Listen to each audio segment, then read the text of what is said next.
Le rempart de l'Atlantique est virtuellement terminé. Pendant près de 3 ans, des milliers d'ouvriers de l'organisation TOT, remuant des masses gigantesques de terre et de pierre, ont travaillé sans relâche à sa construction.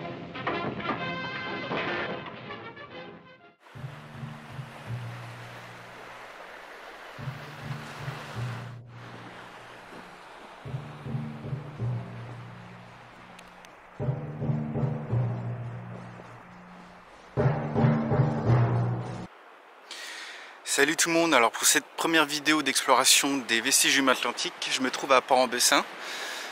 Donc pour vous situer un peu, Port-en-Bessin c'est dans le Calvados, donc entre par ici Omaha Beach et l'autre côté c'est Gold Beach. Donc ici il n'y a pas eu vraiment de débarquement et on comprend tout de suite pourquoi, parce que il y a des falaises, vous voyez, donc côté ouest et côté est. Aujourd'hui le but ça va être d'explorer deux positions allemandes. Alors la première, la WN57. WN c'est pour Widerstandsnet, ça veut dire nid de résistance en allemand. Bon, je parle pas très bien allemand, donc je sais pas si je l'ai très bien prononcé. Donc la première position, c'est celle que vous pouvez voir en face dans la falaise, avec ce poste d'observation allemande. Et la deuxième position, c'est le WN55, qui se trouve donc de l'autre côté, de l'autre falaise. On ira tout à l'heure, vous verrez, il y a encore plein de choses à voir. Donc là pour l'instant je me trouve sur la jetée de Port-en-Bessin. Et d'ailleurs à l'époque, au bout de cette jetée, il y avait un bunker qui contrôlait l'accès. Et entre les deux, il y avait des mines maritimes pour empêcher évidemment tous les bateaux d'arriver. Donc alors maintenant je vais me rendre au sommet pour aller voir le poste d'observation. Alors, il y aura un petit peu d'escalade parce qu'avant je vais grimper par la falaise, parce qu'il y a d'autres choses à voir dans cette falaise, donc je vais vous montrer ça tout de suite.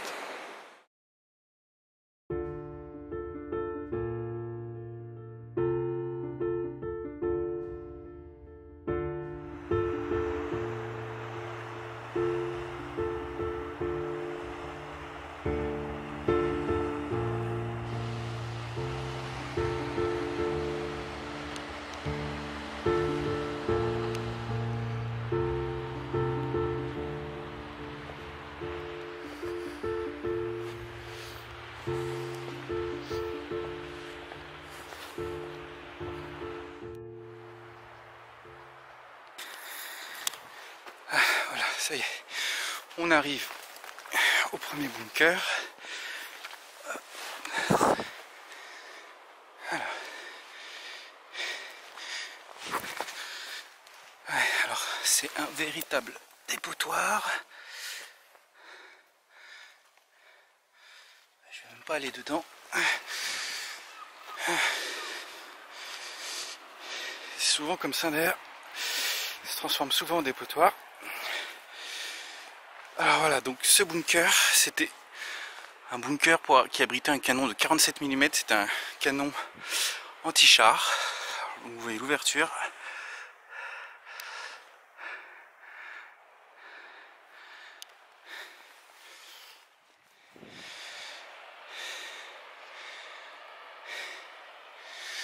Ouais, alors, on n'est pas près d'être arrivé en haut.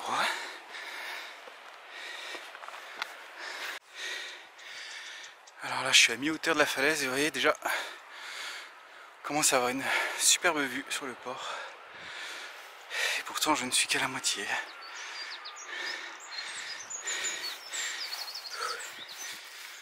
Il y a de véritables marécages.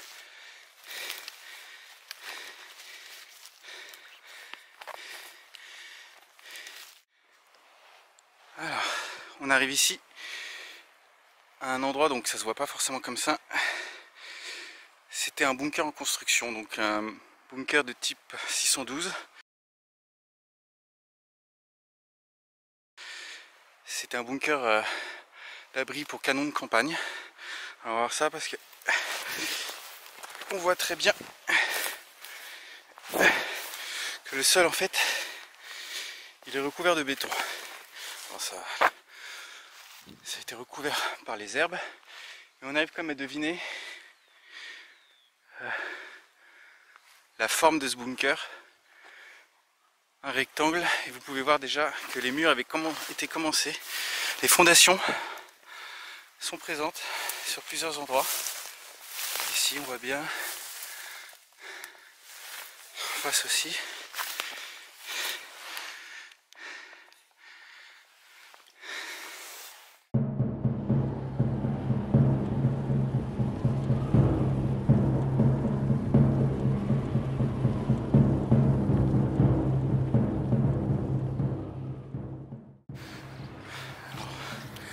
Vu de haut comme ça, on voit mieux la forme rectangulaire de la casemate en construction. Donc c'est un modèle 612.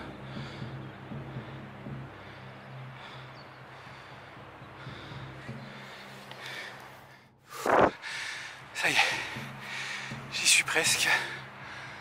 Donc vous voyez l'ouverture. Voilà.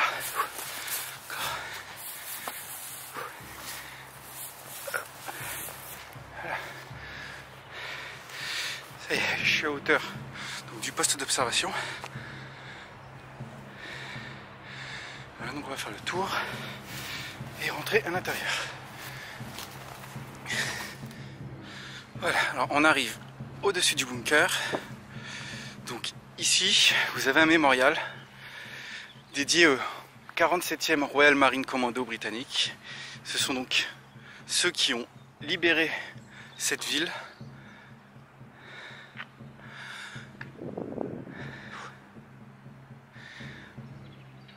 Alors, pour vous expliquer en gros le Royal Commando Marine, vu qu'il n'y a pas eu de débarquement ici à Port-en-Bessin, ils sont arrivés par les terres. Donc ils viennent d'Arromanches en face. Donc d'ailleurs on peut voir le port artificiel.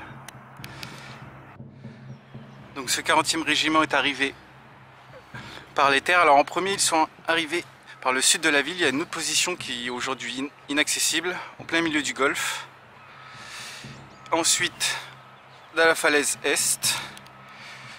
Puis ici donc vous voyez c'est le fameux bunker poste d'observation. Voilà, donc ce fameux bunker poste d'observation, donc je vais y descendre pour vous montrer un peu. Parce qu'en plus il est bien conservé. Donc vous avez une première pièce ici. Une deuxième ici.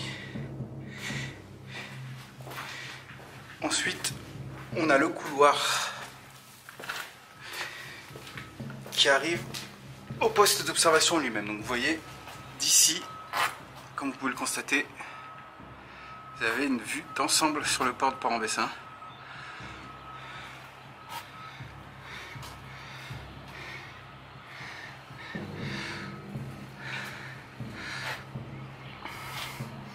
Alors ce bunker en fait c'est deux bunkers accolés l'un et l'autre. Donc cette partie ici, la partie observation. Donc, cette deuxième partie donc c'est à l'origine des parties de bunker pour abri pour personnel. Et étant donné que ici il est accolé au poste d'observation, je pense que cette première pièce devait servir de communication pour commander les canons, donc plus à l'intérieur de terre et les autres positions. Et celle-ci, effectivement, pouvait servir d'abri pour personnel. On voit très bien d'ailleurs les stries au mur. Ces stries, en fait, ce sont les planches de bois de coffrage lorsqu'ils montent quand ils ont fabriqué ces bunkers.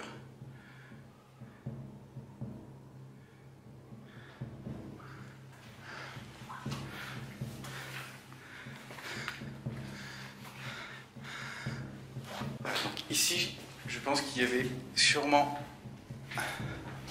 des appareils de communication qui a collé au poste d'observation. Alors derrière, il y a une dernière chose à voir. C'est ici cette pièce avec donc en face la sortie de secours. Donc cette pièce, à mon avis, elle devait aussi également servir de stockage, pourquoi pas de munitions. C'est encore un dépotoir, comme souvent. Donc ici, une sortie de secours. Alors, également juste à côté, je vais vous montrer autre chose. Il y a juste quelques mètres.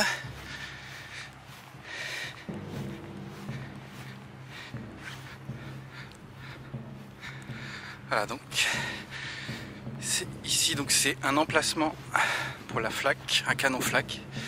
Donc c'est des canons anti-aériens, vous voyez, donc qui est situé juste ici.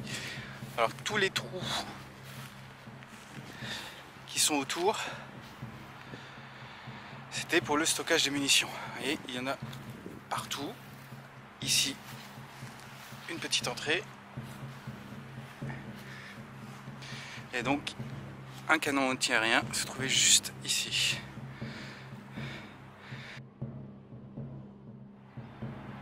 Alors maintenant je vais me diriger un petit peu plus vers l'ouest, environ 500 mètres, parce qu'il y avait une deuxième position. Alors elle n'est pas numérotée comme WN55 ou WN57, mais il y avait une position. Alors je ne sais pas s'il reste quelque chose aujourd'hui. Je vais aller voir ça.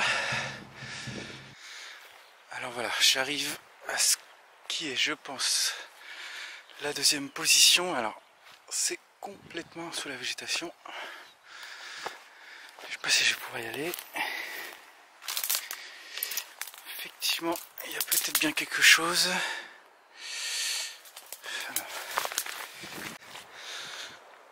Bon, hormis des gravats, il n'y a plus rien, j'ai l'impression.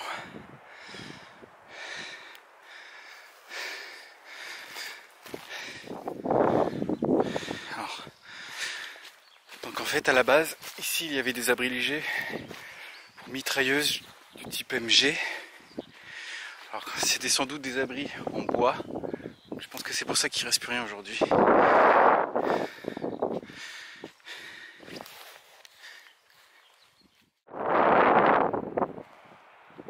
Alors ici vous voyez la dalle supérieure du poste d'observation. C'est un endroit idéal pour pique-niquer. Et si vous êtes dans les parages, l'été il y a des feux d'artifice, et je vous le garantis, c'est le meilleur spot pour voir le feu d'artifice qui est tiré en face depuis la tour Vauban, qui se situe juste en face.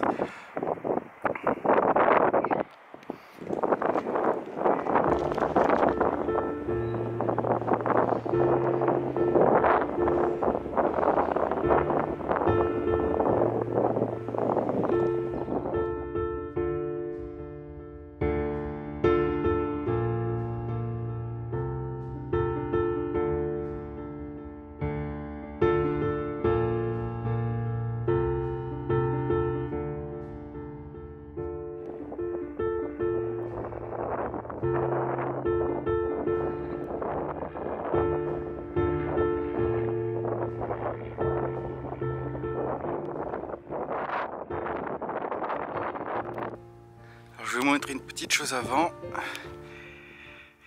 C'est ici, donc là, vous voyez. Donc ici c'était le WN58. Donc c'est le premier point d'appui qui était libéré par le commando britannique.